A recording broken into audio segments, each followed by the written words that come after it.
السلام عليكم بنات، اهلا وسهلا بكم. اليوم راح ندير معكم بسكوي رولي بذوق الفراولة. مادام رانا في الموسم نتاع الفراولة نستغلوها في بعض الوصفات بطريقة سهلة ومضمونة 100%. ان شاء الله اللي مش مالف يصلح لها ولا ينجح لها البسكوي رولي بهذه الطريقة، نضمن لك باللي راح ينجح لك لأول تجربة. قبل لا نبدا الفيديو نتاعي رايح نوجه هدرة الوحدة المشتركة ديجا ماهيش مالفة تعلق لي وجامي شفتها كي دخلت اول مره. واش قالت لي باللي وصفاتك كامل راهم كذابه، وصفاتك كامل غالطين. يعني شوكاتني كي رديت لها في التعليق، راحت مسحت التعليق. نقولها ربي يهديك، والمشتركات العزيزات والوفيات اللي مالفين يتبعوا فيا راهم على بالهم باللي وصفاتي كامل راهم ناجحين، ماشي يعني منهم اللي ناجح واللي منهم ماشي ناجح. المهم ربي يهدي مخلق، هذا ما نقدر نقولك. الا صح كانوا وصفاتي ما همش ناجحين كاملين، علاه نحيتي التعليق نتاعك؟ المهم رايحة نبدأ لكم في المكونات وطريقة التحضير. عندي هنا 4 بيضات، لازم يكونوا بدرجة حرارة المطبخ، ما يكونوش من الفريجيدار، هذا السر الأول.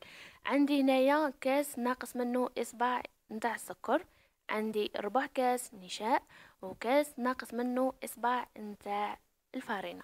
كما تشوفوا لافاني لازم نكهوها، سواء كانت بالقشور نتاع التشينا ولا قارص ولا لافاني اللي تحبوا. هنا اول خطوه رايحه نفصل الصفار عن البياض، يعني البياض نديرو وحده والصفار نديرو وحده.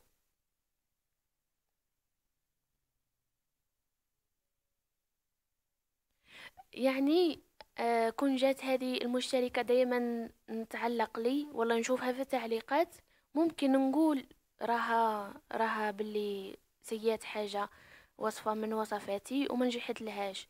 يعني دخلت وتقول لي باللي راك انت كذابة، وصفاتك كامل غالطين. كيفاش الواحد يعني ما. والحمد لله انا راني عندي ثقة في روحي،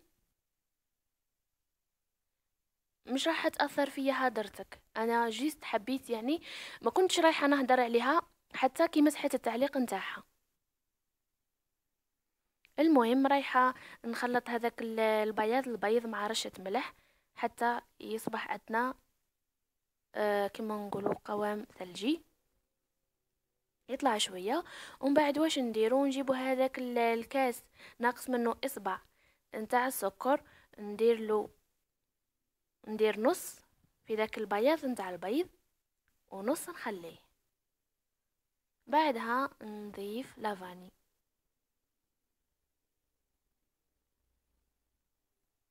ونخلطهم حتى كشغل يصبح عندنا ميرينج.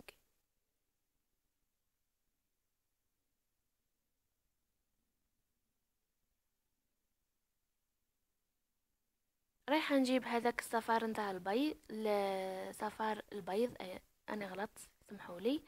رايحة نضيف له نصف كاس نتاع السكر اللي بقى. عادي بلا ما تغسلوا هذوك الفوي، رايحين نديروه ديريكت، بصح الا درتو الصفار الاول ورايحين نطلعوا البياض لازم تغسلوه. هنا رايحة نضيف الفارينة على دفعتين، كما تشوفوا نضيفها على الصفار، ما نضيفهاش على البياض.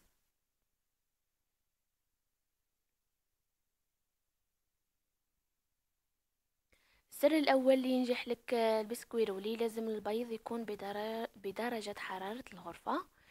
ثاني سر اللي هو تفصلوا عفوا الصفار على البياض، كل واحد طلعوه وحده.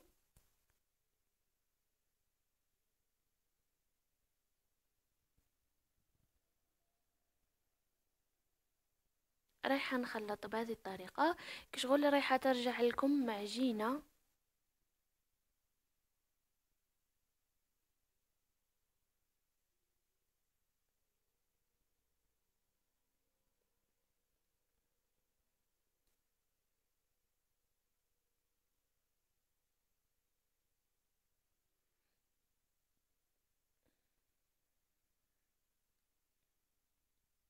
رايحة نبدأ نخلط فيها بهذه الطريقة، كشغل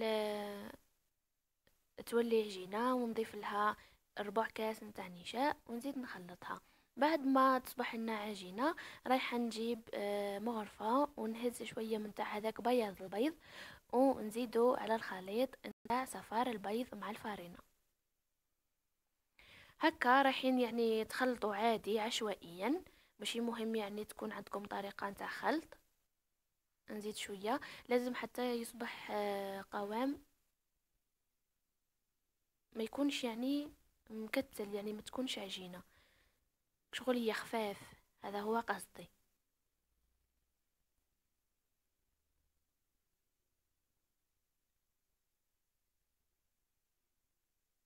بعدها واش ندير؟ رايحة نجيب هذاك الخليط نتاع صفار البيض مع الفارينة والنشاء. بعد ما خلطناه مع بعضهم، رايحة نفرغه كامل على الخليط نتاع بياض البيض. هذه الطريقة رايحة تنجح لكم 100%.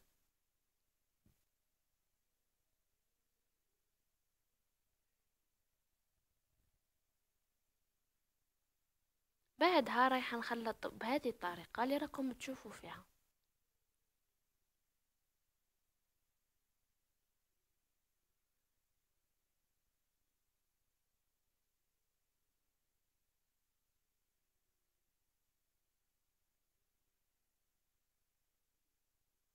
نخلطوا بالعقل، لخاطر اني مزرب الفيديو يبان لكم باللي راني نزرب.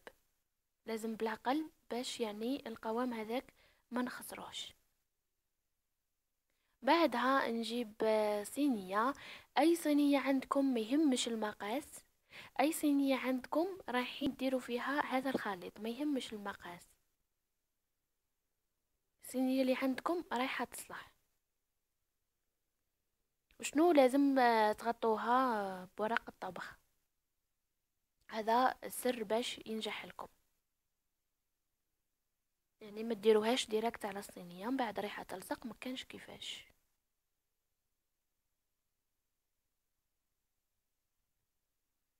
رايحة نوزعها كامل على حساب الصينية.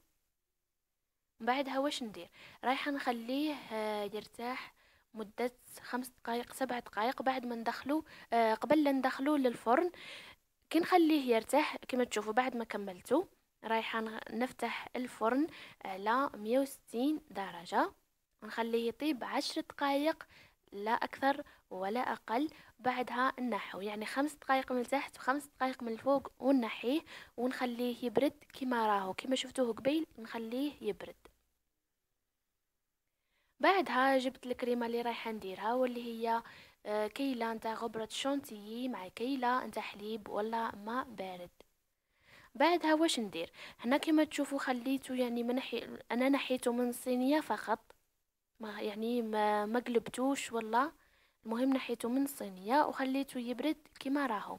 واش راح ندير؟ رايحه نجيب نشربو، رايحه نزينو كما شفتوا بالقطع نتاع الفراوله، قطعتها الى قطع صغيره، وهنايا راني نشرب فيه بالحليب.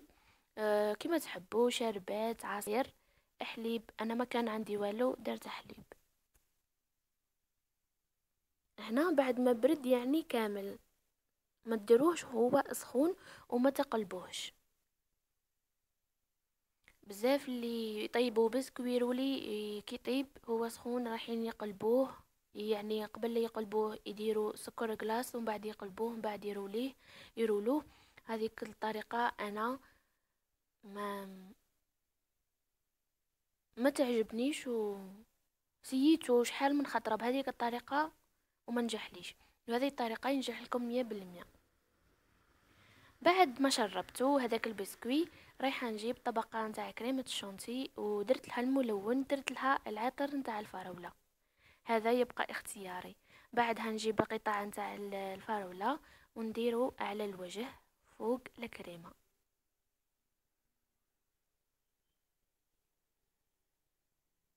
هنا رايحه نبدا نرولي فيه، وهو ما نحيتوش او لاصق في الكاغط نتاعو، يعني في الورق الطبخ. نحيه غير بالعقل، كي نجي نرولي رايحه نحيه. رايحه تنجح لكم هذه الطريقه وما يتكسر لكمش. كما قلت لكم تخلوه يطيب كي تخلوه يرتاح تخلوه يطيب مدة 10 دقائق. في هذوك 7 دقائق اللي تخلوه يرتاح راحين تشعلوا الفرن على 160 درجة. كي تدخلوه تخلوه 5 دقائق من التحت و5 دقائق من الفوق، لا اكثر ولا اقل. كما تشوفوا راني نرولي فيه بلا ما يتكسر بلا ما يصرالو حتى حاجه.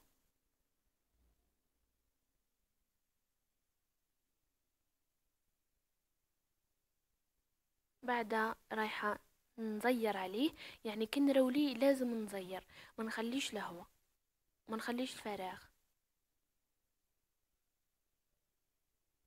واقل شيء لازم يقعد 3 ساعات باه نقدروا نقطعوه ويكون يعني حاكم روحه مليح. بعدها واش ندير؟ رايحه نخليه يرتاح مده نصف ساعه، وبعدها في الفريجيدار، وبعدها نجي نكمل له التزيين. هنا رايحه نزينو كما قلت لكم، التزيين يبقى اختياري. عندي هذيك الكريمه بذوق الفراوله رايحه نديرو على الوجه. بعدها نجيب الفرشيطه نجيب الفرشيطه وندير يعني خطوط بها.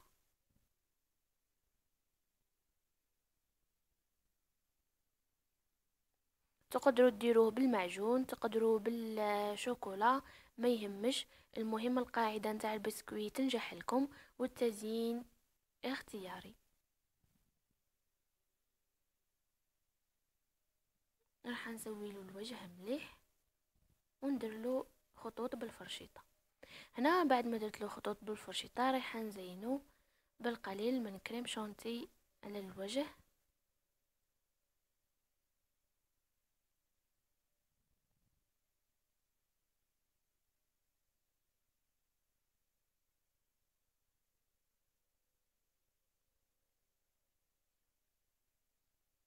بعدها نجيب حبات نتاع الفراولة نقسمهم على زوج، ورايحة نحطهم بهذه الطريقة، ولا تقدروا تقلبوهم عادي. بعدها درت لها شوية نتاع اللوز إيفيلي، حمصته يعني درته فوق النار وحمصته في مقلة حتى خذالي اللون الذهبي، ورشيته من الفوق ودرت له هذاك الفراولة درت لها لاجولي. هنا كما تشوفوا بعد ما قسمته وخليته 3 سوايع يرتاح باش نقدر نقسمه ويعود يعني حاكم لفورم مليح. كما تشوفوا ان شاء الله الى عجبتكم الوصفه نتاع اليوم، ما تنساوش تخلوا لي جيم، تخلوا لي تعليق. الى كنتوا اول مره تزوروا القناه اشتركوا فيها، فعلوا الجرس ليصلكم كل ما هو جديد. رايحه نحي لكم تشوفوا القوام نتاعو كيفاش جا.